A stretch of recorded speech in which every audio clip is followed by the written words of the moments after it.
And then, fourthly, we find that she's a Christ-enamored woman. Christ-enamored. Look at verse 43. She says, "How has it happened to me that the mother of my Lord would come to me?" This seems to me to be the thing that she's most struck with.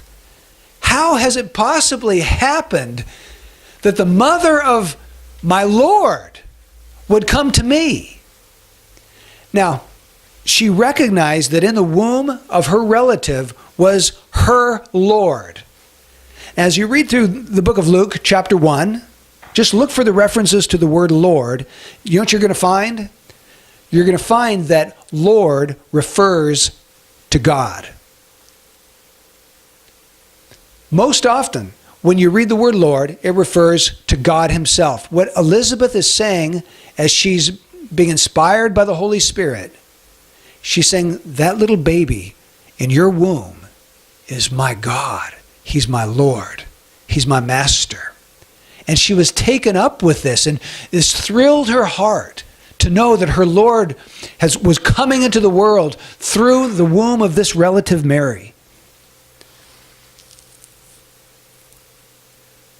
You know, I think she provides a beautiful example of godliness for us.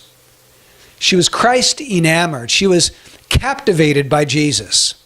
And it's really easy, I think, the longer you have known Christ, to slip into sort of a humdrum thought or affection towards Christ.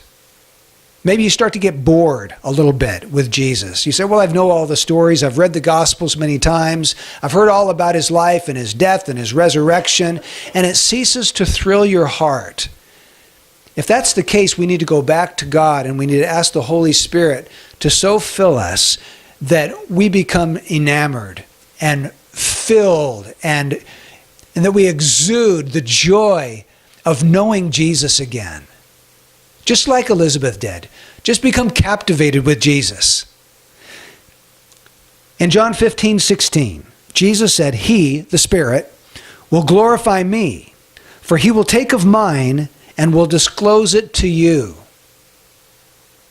If you are enamored with Jesus, no person or no thing will be able to take you away from him.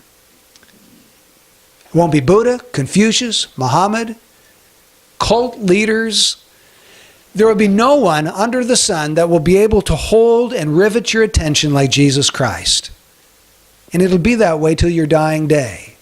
Jesus will be the sum and substance of your life.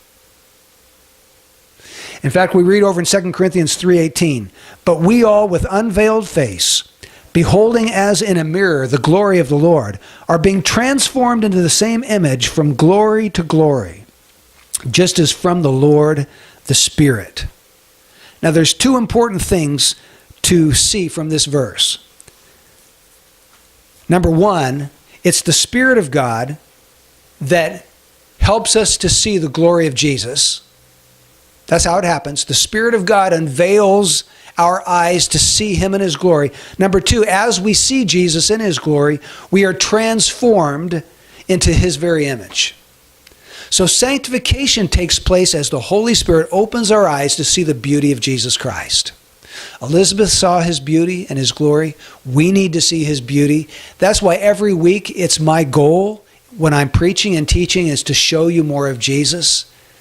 Praying and trusting that the Holy Spirit will cause the affection of your heart to burn for Jesus, because that is what's going to end up sanctifying you and transforming you, giving you a hunger and a delight in him and wanting to be like Christ.